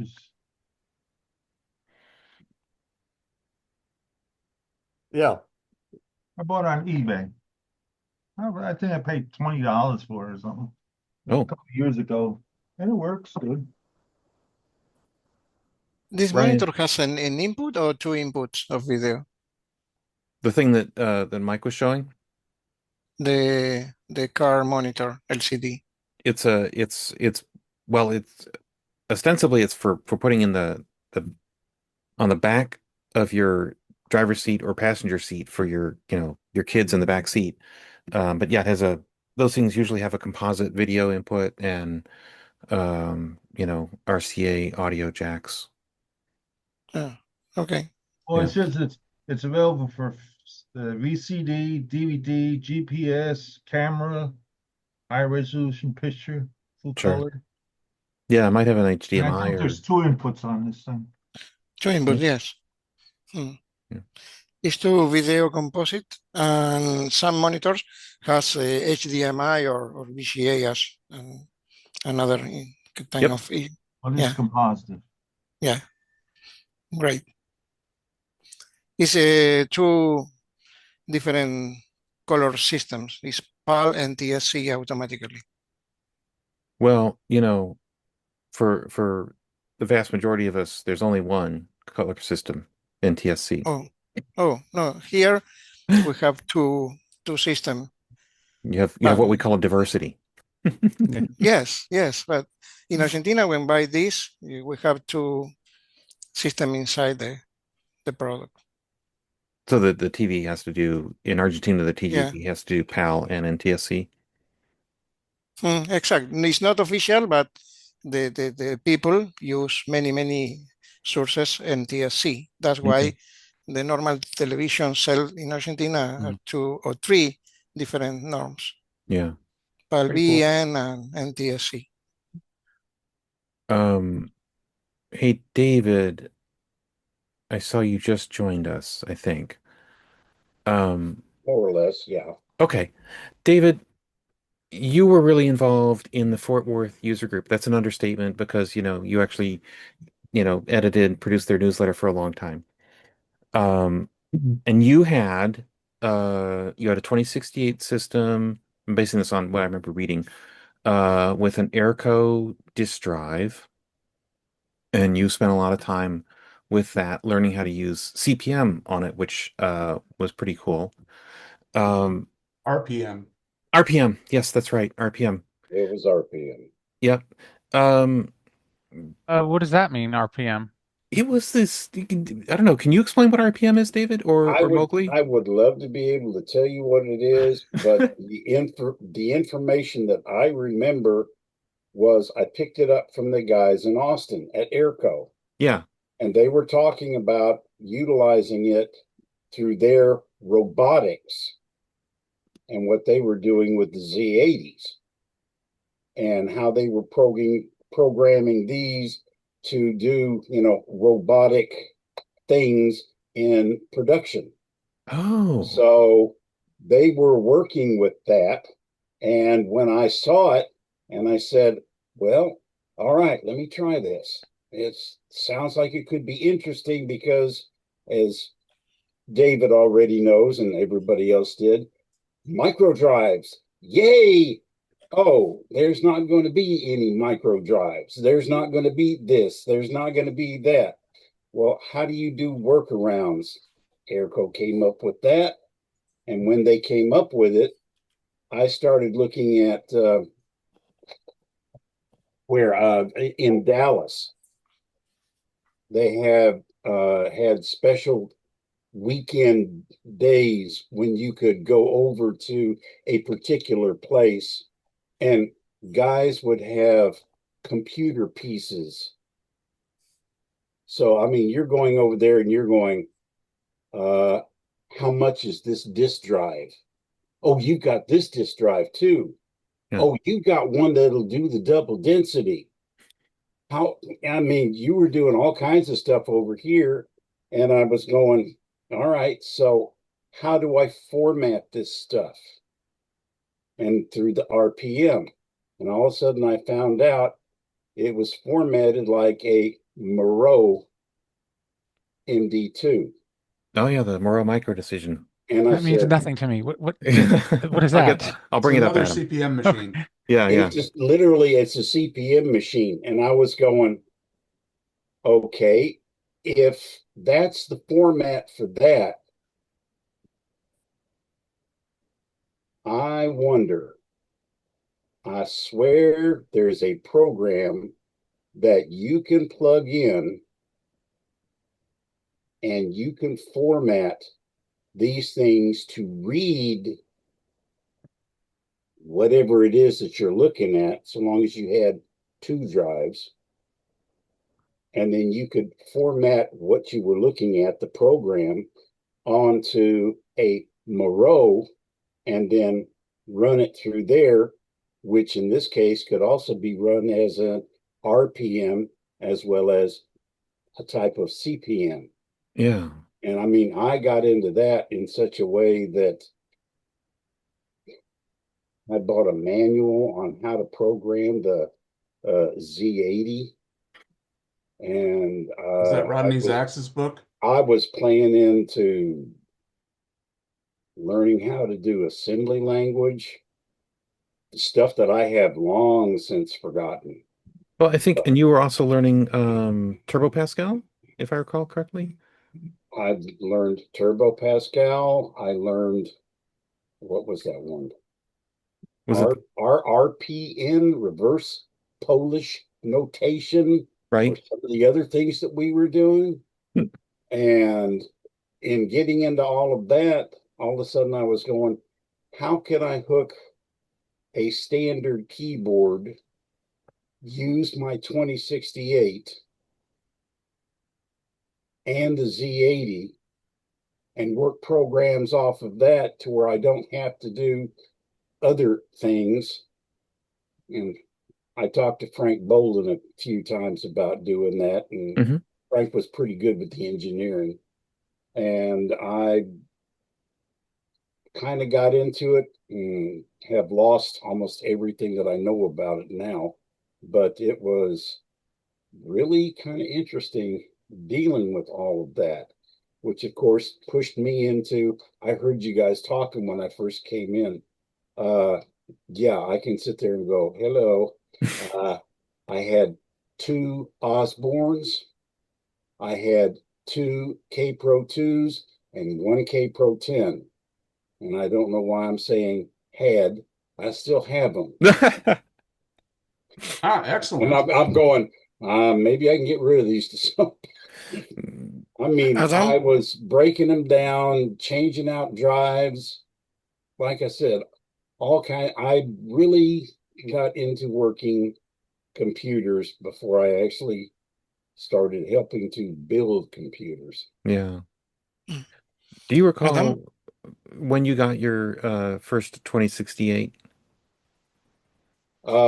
Yes, I do. I had I had just started teaching school, and they had a special program that said, "Come in and learn to program." Guess what it was on? Was it the Not the 2068? 20, not the The 1000? 2068. It was the 1000. Oh boy. And I said, "Wow, look at what you can do with this." And then you found out, yeah, and this is like you said, hey, it's only this much money. And I'm going, I can afford that. And then you can get a 16K module to add on to it. I'm going, that sounds great. And then you could do this with it. And, oh yeah, that's good. And then all of a sudden, here was an advertisement for the 2068. And I went, forget the 1000. I think I can actually afford to buy the 2068. And that was probably one of the best purchases I ever made. Wow. At what point did you get, did you discover the Fort Worth user group? Ooh, I'm not positive. I'm trying to think. That goes back a ways that I'm trying to remember. Okay. All I know is we met in the downtown library, and there were people who, in getting into it, I think it was one of those all hands on deck Yeah. calls. Hey, we've got these things and we've got this happening. Why don't you come in? And it might have been something in the back of one of the mm, various computer magazines that I got at that time. Hmm. And I don't know whether it was a sync or whatever, but So there somehow were you some found that it. I got that were just unbelievable. Uh, I remember one in particular that might have had things like that. That was, I mean, it was big. Oh, was it Computer Shopper maybe? That was the one, the computer Yeah. shop that had all kinds of stuff in it. And, get the brand new one and sit there and get it soaking wet, drooling all over, going, oh, would I love this? Oh, would I love this? Oh, Yes. what I could do if I could do this. And like you were guys, some of you guys were saying, yeah, Apple too, get this. And I'm going, y'all crazy. That's way too much money for me to just sit and play around with stuff. No, no, no. Yeah. But once I got into that and saw the other people who were so much into it, I just could not believe myself that how fortunate I got into people who were already using this, already doing the programming, already doing everything that I wanted to learn about. And I just thought that was fantastic. That's really cool. Um, you had a bunch of interesting folks in the user group, like Frank Bolden, who was one of the things that he was a ham radio person, Yes, absolutely. and so we have a couple of his programs that he wrote for, using in his ham shack, as it were, Hmm. archived. Uh, Charles Stelding was Yes. in your group, and Charles wrote a little desktop publishing program in mostly BASIC, if I recall correctly. It was. It really was. I'm trying to think who else was the other person. There's a bunch of folks that, were just really, really active. And, to such an extent that what the Ryan was hell? raising his hand, by the way. Ryan, right. Ryan was somehow, lived in Fort Worth or something like that at the time. Here you go, David. Oh, look at that. Hang on, let me spotlight you, Ryan. Yep, Oh, shoot. Where did you go? There you are. I see it. Let's see. Yeah, yeah. At the public library, right, in downtown Fort Worth. Yep, Oh my gosh. that's Now, Ryan, can unbelievable. you point on the map where the cattle drives happen? Hmm. Adam's laughing, but that's one of the things that Fort Worth is, that they're theoretically known Yeah, for the is part I can't remember. This seems to be the earliest one I have. What is it, 84? June of Um, '84 when Tim Ward was still the editor. So that's just before you, David. And Tim wrote the the bank's book so that you could use that as your check register. Oh wow, okay. And I mean, if I'm not mistaken, that was basic. Yeah, So when I said I did not believe what you could do with basic, I was not kidding. yeah, There was some stuff in there that I was, how did you do this? Because when you took, oh, here's how to program in basic, you're looking at it and you're going, some of these things I don't have. So I don't know, how do I do this?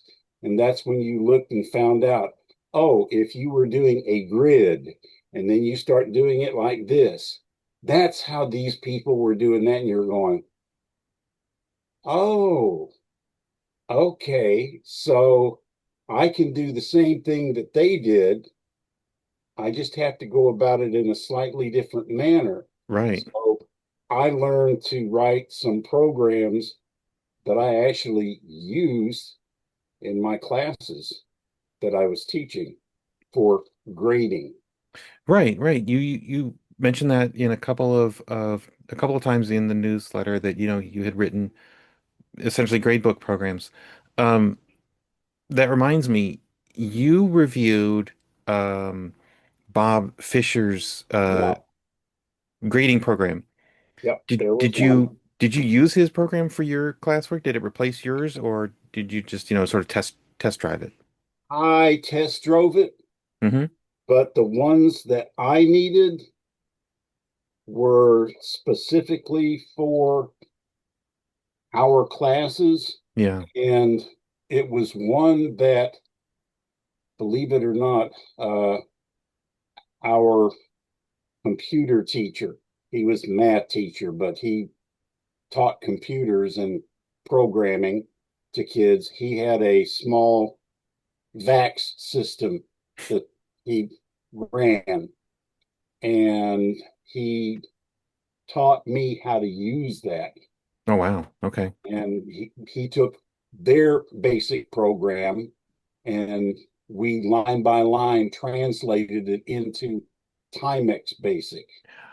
And not everything was exactly alike, but once it was done, it was like, how can you change certain things in there and still make it to where you can go fix certain things? And he showed me routines and such, and I was going, basic is amazing. I did find some things that I think you might like. Yeah. You're gonna Uh, have to hold it in front of your face a little bit there. The English micro connection. Oh yeah, yeah. We were just talking about that Bob Dill earlier. Oh wow, look at that. National Timex Sinclair Users Network. I've been digging around. I got one of these from 1986. Ah, the newsletter. Yes. The data And expansion. I mean, and I've got other things in yeah. here that I'm going, I don't even know what half of these things are. Yeah, there's the Christmas edition from 1985. Oh, nice. And if I'm not mistaken, the picture Yeah, It was done on the 2068. as you would do. Yes. Very nice. It was unbelievable some of the stuff that we were able to pull off. But there was something in here that I got. I can't even find it now, but I still have it somewhere. That was from Frank Boland, and one of the integer programs that he had written. Hmm.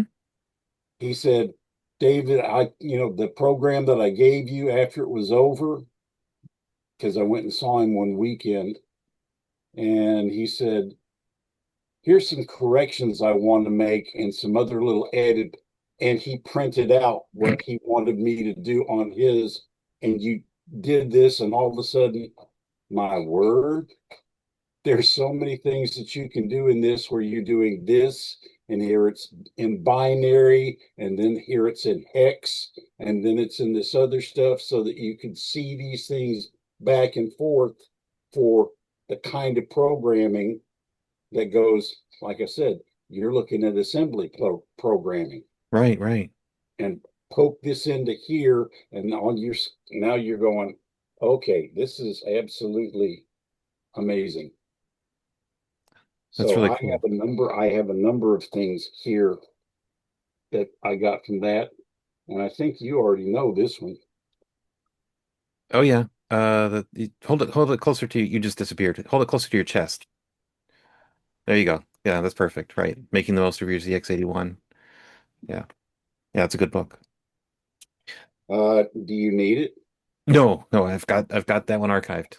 But you come across other newsletters and stuff like that, and Well, that's it. That's what I'm saying is I have been straightening things out and trying to fix my office to where it works again yeah. as an actual office. And I've been running across various things from my Timex bill. I'm going, I wonder if I could send that to somebody that might want to use it.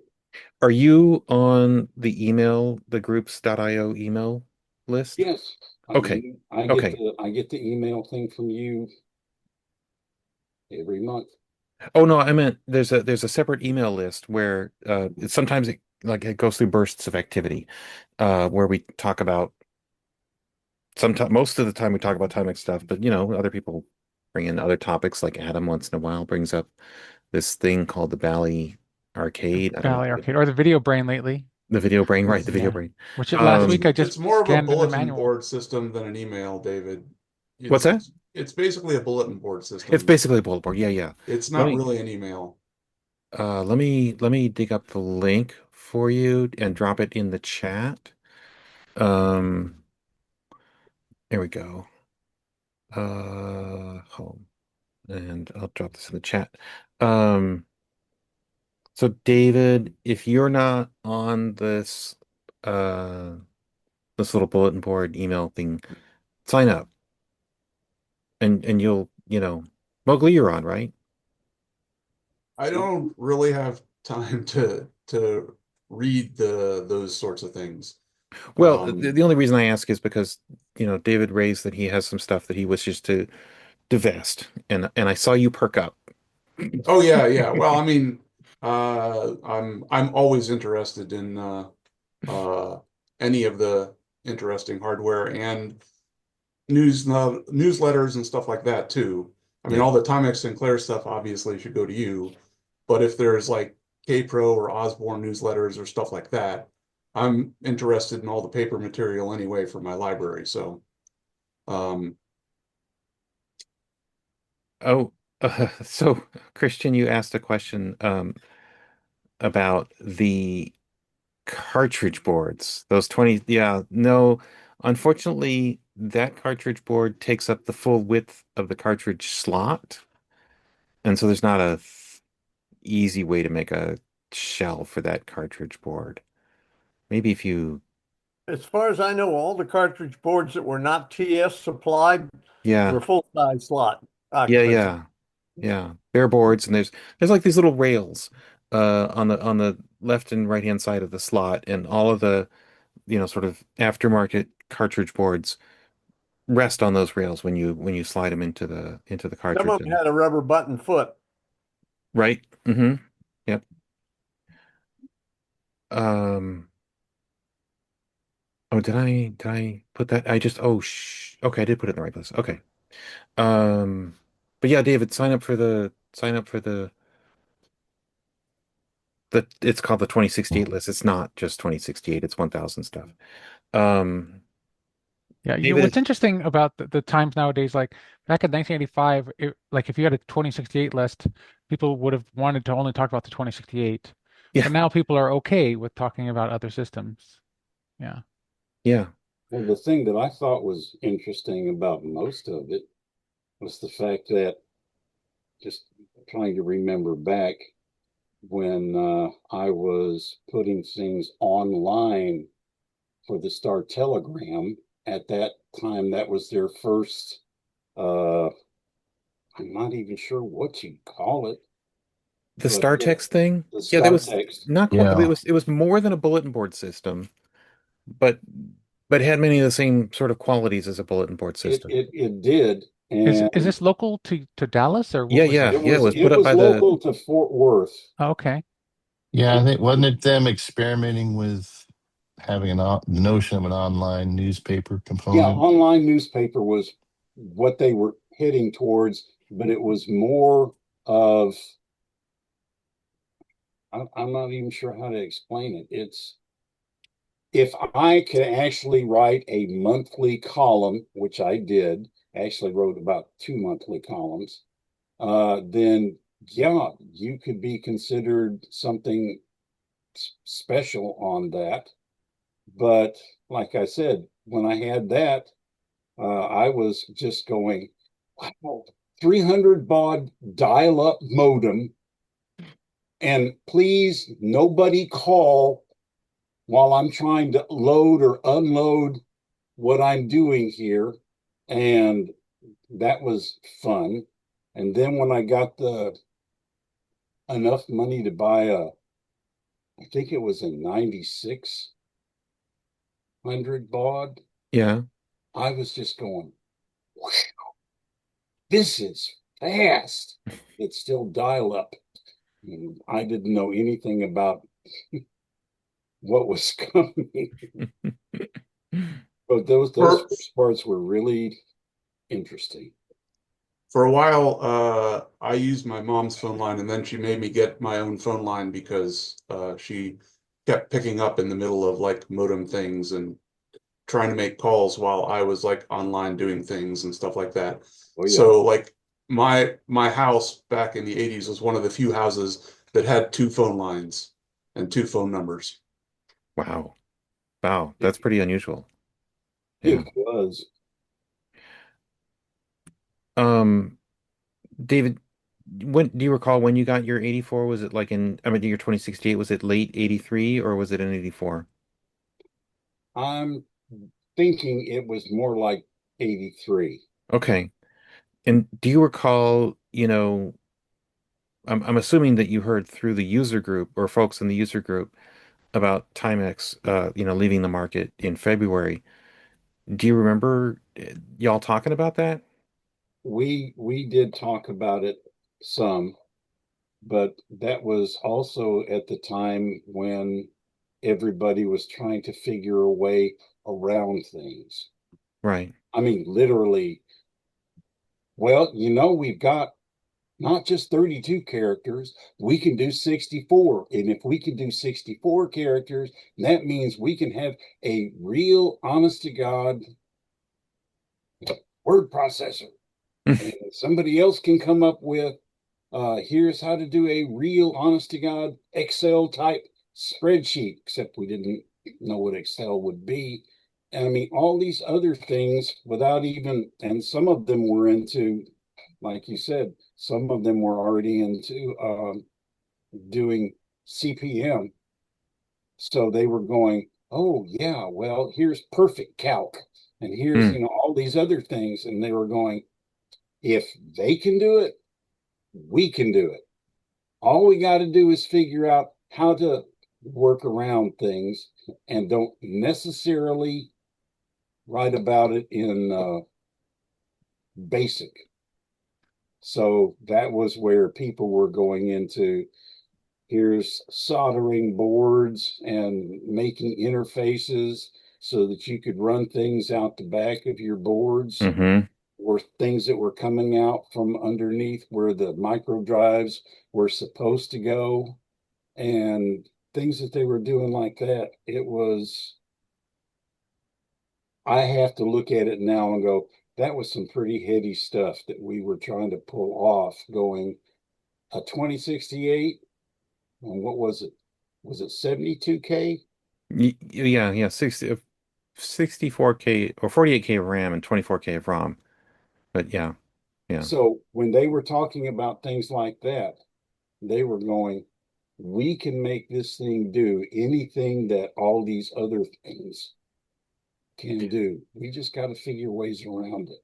Well, and that's actually a perfect segue to what Adam put in the chat about, the good stuff that happened, sort of as a result, because, as with Timex exiting the market, that sort of opened the doors for folks like Airco and Oliger and Larkin to develop disk drive systems, right? Because if Timex had stayed in the market and come out with the micro drives, there would have been less incentive to develop third-party disk drive systems, right? And Larkin came out with I with hadn't thought of it that way, David, actually. Like, yeah, I mean, it kind of just like opened the doors to the floodgates to Well, what David was talking about, these people, trying to come I up with ways around. Go ahead, Ryan. I'd say that whether or not Timex stayed in the market, I don't know how much effect that would have had on the, let's say, quality of the microdrives, um, because they were having trouble. Yeah, I mean, the Spectrum folks seem to enjoy them, for varying sizes of enjoy.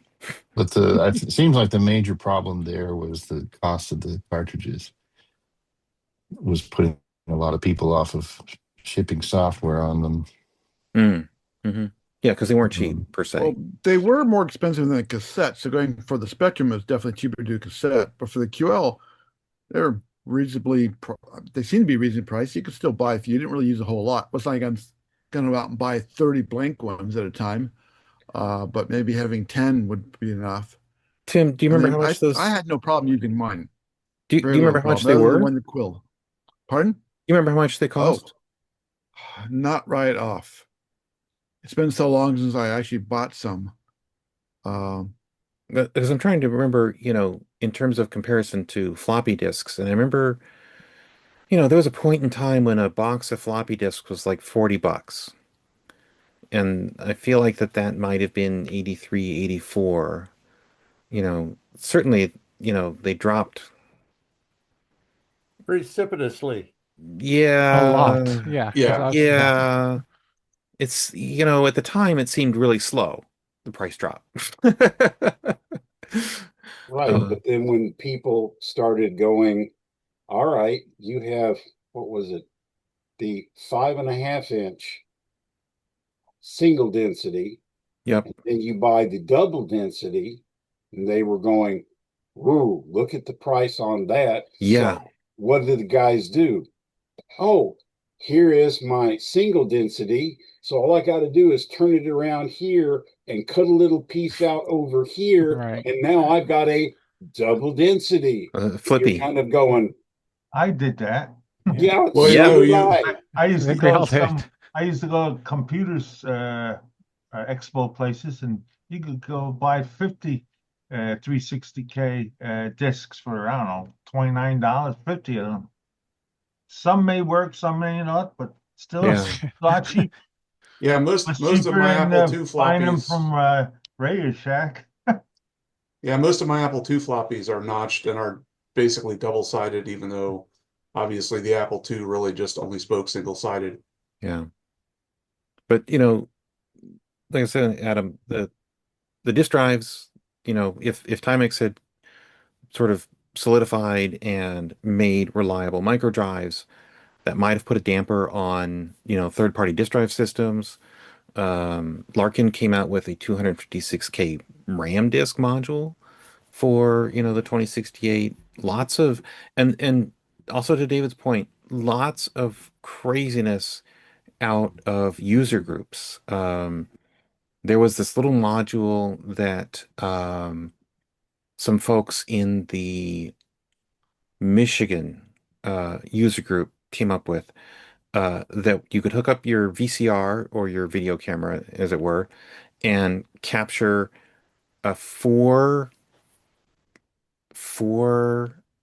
gray tone value image off of so they were really slow, because it was the 2068. Like a Um, scanner, but not from a kind VCR, of. you mean? What do you Yeah, mean? yeah. I mean, but the video capture hardware back at that time was really, really slow. Sure. Um, but they came up with a board, and then, um, one of the third party companies, this guy named John McMichael, he wrote software for it so that you could, improve your captures, you could print them out, you could do stuff with it. Um, and also one of the things that he came up with was a circuit that would connect your 2068 to a Commodore 1520, which was that pen plotter that Hmm. was available for and it was this common Alps mechanism Atari had it too. for the Atari. I Yeah. think it was Yeah. the 1020 or something, It and was. Radio Shack had one Radio called Shack had one. that was the CGP 115, I think. It had like four pens or something, right? Yep, Like, four teeny yeah, Yeah. tiny pens. Yep, I yeah, had yeah. one. I had the Atari one. I loved it. But he wrote the hardware and software so that you could print you know color stuff from your 2068 to this ridiculous little pen plotter. And then And he you could took actually that. print a list, at least on the Atari, you could print a listing Yeah. to that silly thing, which is uh, like a basic listing. and then he wrote, Okimate came out with those color printers that Hmm. he wrote software to talk to that, to do a screen dump of those things that you had captured with your video capture board. Um, the range and diversity of hardware and software that came out post February '84 is kind of astounding. And how long people were coming out with it, years later, All the way till 2026 even. all the way to 2026. Exactly. Yeah, right. Still working on it. Um, So yeah. the thing I don't know was this sale of the QL in the US contingent upon Timex exiting, or was that No, a separate deal? it was a separate deal. Yeah. Okay. Yeah. So I just checked some old issues of IQLR, and in '93 you could buy a used micro drive for 80 pence because it's coming from the UK, Wait, which the is cartridge probably what, a or buck something? Yeah, the cartridge, the okay. micro drive cartridge, Okay. used. So so they weren't terribly. I think later they got expensive because there were few of them. They stopped manufacturing them. Um, but I think early on I don't remember really having a problem buying some. I Think they remember lost.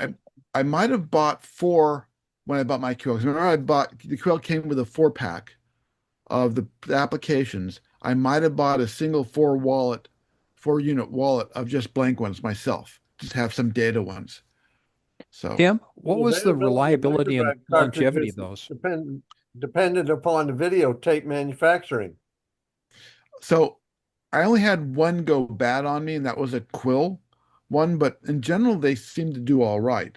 Um, Biggest thing I noticed is the US built QLs were much more reliable than anything that was in built by for the UK. Hmm. Because all the UK people talked about having this problem, that problem, the heat problems, and there are tons of people fixing their QLs and doing this mod and that mod. I had mine for years, did absolutely no modifications to it. It even survived a car crash, It and learned to unfortunately, it was drive? still That's working. amazing. It was sitting in my passenger seat when I crashed my car, and in the back of it was a little dent where it slammed forward and hit something. The I seatbelt wasn't worried helped. at that time. I was more worried about my computer than the car because I think the computer's worth about more. Um, but they were fairly reliable for me. I only moved off of them because they were just so slow. Yeah. and they're small. So I originally went on to How much data did they store? 100K. 100K? Okay. Then I moved on to 360K, 5 and a quarters. Then I did the thing. I then went to 3.5s, and eventually went to EDs. The EDs were 2.8 megabytes. Simply 3.2 megabytes because they were e formatted for the IBM. They're 2.88. For the QL, we formatted them at 3.2. They're mini hard drives. I could Yeah. put my entire boot everything on one ED drive and get away with it. Yeah. Yeah. Those were amazing. Yeah. Um, cool. It's about 10, 12 minutes until the next thing. I just want to talk real quick. I'm going to be going to VCF East in April. I got my email that they've accepted me for a table, which means I will actually be putting up a table and putting up stuff on it. One of the things that I want to try to have available for this VCF East and the one in Chicago in September is sort of a takeaway that folks who have a mild interest or even greater interest in the Timex and the Sinclair computers, uh, they can take with them that will theoretically dispel some notions, talk about the community, have some stories about some of the individuals, and also resources for modern folks, people wanting to, if they have a computer, if they have a Timex computer, wanting to use that or try to use it, or if they get a Timex and they want to use it, this would Or be use somewhat, emulators. or exactly, or use emulators, right? Because I'm a big Fuse fan. Um, anyway, so I'm putting this together. I called it a zine in my email to the group, but it's not really going to be a zine because it's not a publication that's going to happen with frequency. It's more like just a one-time thing. And Tim volunteered to help me out and put this together. I will happily Well, what send. size are you looking at there if it's going to be a zine?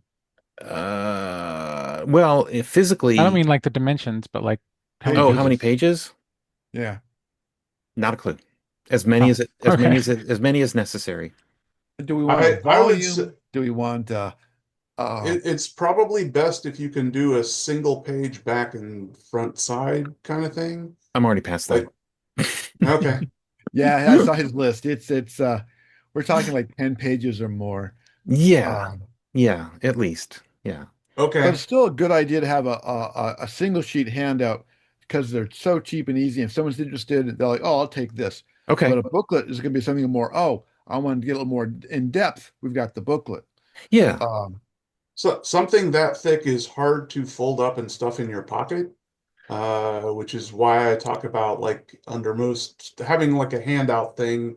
It's really good to try and keep it 1 or 2 pages at the most, so Okay. people can fold it up, stuff it in a pocket, and then we later on they pull it out and go, "Oh yeah, I remember this. I need to go do this," we kind of could Okay. thing. still do the document that David wants, but do it electronically. In other words, the handout could have a link or a QR code sending to a PDF that they download later if they're interested. Yeah. Yes. Thank you.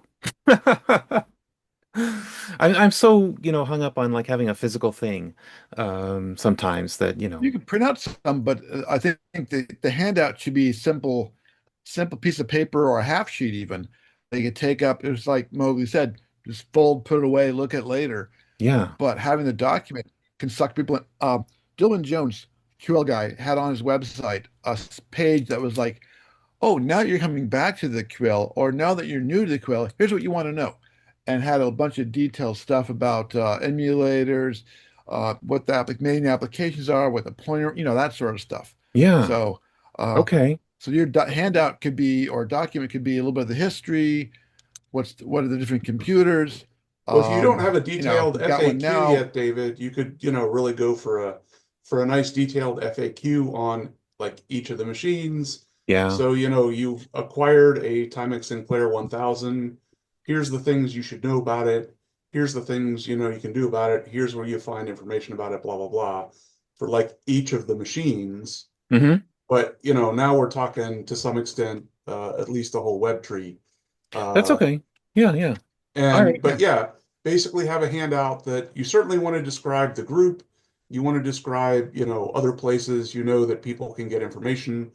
And then you probably want to point them to, wherever you're going to put this web tree and say, okay, so if you've just acquired a 1000, or you're thinking about acquiring a 1000, a 2068 or whatever, here's resources where we will help you with things, and here's what you need to know about it.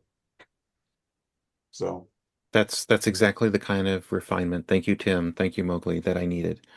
Yeah, that's cool. Okay, Tim, I'm gonna I spin got up some another Google ideas. document. When we Maybe got I some would. time, I'll start working on a few things.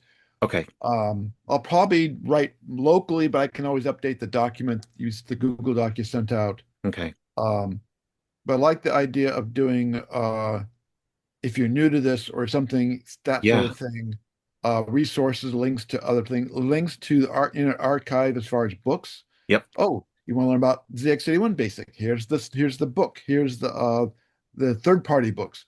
Here's 2068 Basic book we've got online. Oh, here's some third party books. yeah, So yeah. Cool. That's Maybe awesome. advertise the Timex Sinclair place and the Zoom meetings too. Yeah, exactly. Right. Oh, People absolutely. That's involved. yep, yep. Mm-hmm.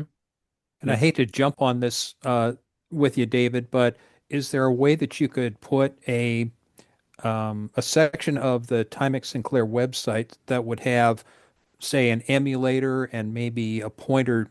The software gets a little bit mushy with copyright, but at least a pointer to where people can get software so that when they get to your website, if they Yep. want to try an emulator, you can just very quickly have them loaded up. Oh, oh, yeah, because there there is is a well, you could John use one of T1, Brian's a programs Java-based or somebody emulator. else's programs that sorry, Um, one you, at a you time. you could use a program that one of us has written, that you just get permission to use it on your website. Yeah, that's true. That's true. or you go to zx81stuff.org. Yep. They actually use one of the Java-based emulators, I think, or Yes. JavaScript, and you can run the software from them on their Oh, website. Yeah. So we just linked to ZX81 stuff. It's like he's got the biggest collection of ZX81 stuff, and I don't think I've never heard anybody complain about copyright for any 2068 software at all. I know that some folks in the QL world are worried about copyright, and some stuff still hasn't been released yet. Almost all of the X81 stuff has been, no one seems to care about. I think pretty much anything for the 28, no one seems to care about. Who's going to sue? Who owns the copyrights now? Does Timex still probably care less? So Yeah. Well, I might actually care a little. who might? Mowgli, I might. Oh, okay. there's still money to be made on Sector 2068. But I got paid like $3 a piece for them. So if you hand me $3, we're good. The check is in the mail, Mowgli. Exactly. All I'm looking for is my $3 for the copy. I thought the line was all I wanted is my $2. $2. That's right. I want my I $2. Ooh, I Is got that from paid Better Off more. Dead or something? Is that what that's from? Better off dead. Yeah, That's it's a good Yeah. correct. movie. Okay. It's a Yeah. running joke in that movie, I think. Yeah. Oh my God. Yes. Well, Cool. it sounded to me like the thought that I had was like knowing that these resources are there might help someone who's like into the retro hobby, but maybe be reluctant because they don't know that there's many resources to help them if they decide to go after one of the Timex machines. Right. Right. I think some of the people may not have the hardware, but people like what's the guy, Mr. Floppy, who does a lot of different retros. Like, oh, I'm a big into Commodores, but I thought I'd try this out. And then we have them, and the idea of it either being a PDF or just a web page with links to other places. It'd be like, now if you want to try this out, either machine, here's what you're going to do. If you want to do ZX81 or 1000, here's the thing for 2068. Here's the emulators. Here's the link to the software, and Mhm. and so on. Yeah. Yeah. Yeah. It Because kind of the gives you emulator's a a good bootstrap. intro. Yep. Yep. Yep. Yeah. Yeah. You can start to get the experience. I do have to say it would be difficult to use the emulator if you have no experience with the Timex because of the keyboard. The keyboard, yeah. Yes, Right. That's why you have the difficult. links into an image Yeah. of the keyboard. I keep on my one of my both of my machines and with a image of the keyboard because I don't remember it because I'm not looking at it. So when I'm telling, I'll just bring up the image. Oh, there's the key I want. Okay. Well, and the thing that when I was learning the keyboard was challenging was I didn't know what key the command was on. So, you're like visually searching. So Ryan's cheat sheet is good for that because it, lists them and you can search, it's a quicker search to me than it is trying to look at, but having the keyboard, like Then you got have to the keyboard memorize handy. the shortcuts because you're using an emulator that, oh, you got to use the shift, the with this key. Oh, that's Yeah. not on my keyboard. I got to use this other thing because I'm Yeah. using this emulator. Yeah. Yeah, Yeah. that's always fun Exactly. too. Cool. All right. Of course, what February. was also fun about some of that, I just looked probably this past week on one of the YouTube things about how literally BASIC changed the entire computer world because it was BASIC and everybody was going, I can program with this. Hmm. And it got everybody started with programming. And then once they found out, I can write this, I can write this. Hey, I wonder if I can write. And then they started finding out, yes. And then you have this language, and you have this language, and you have this language. And everybody started getting into it. And I think the Timex helped develop a whole bunch of that from the beginning with the TS 1000. And then when you got up to the 2068, where you had things that you could pull off that what other computer had color? What other computer was able to make music? And with some of the stuff that I Well, by was that doing, time, pretty much all of them could do that. but when I was doing What's the stuff? on a couple of mine, I was actually pulling out music and noticing that they had, oh, here's a chord. Can Right. I play a chord at the same? Yes, it can. You could sit there and put it in there and have it do this, and you start listening to it, and okay, it still sounded like a computer, but you could definitely go, that's actually music. Mhm. And you could adjust timing and everything else. That's not simple to do, but that was programming, Yeah. and people could actually get into it. It certainly it opened the doors to a lot of folks. I mean, David, we've talked about this on many Zoom meetings about just how, getting that 1,000 led to, people's careers, basically.